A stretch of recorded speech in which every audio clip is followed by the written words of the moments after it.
On the left side of the panel we've got the illumination button and the trunk opener, USB green connector. If you have to remove this block with the buttons, you have to press. Similar idea, you guys have to press on the sides, and then we'll be able to remove this block out.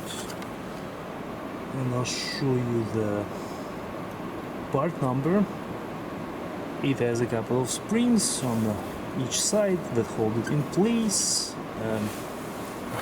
and to replace it you guys simply push it inside the trim panel, and that's it. Reconnect the green connector and the panel goes back in.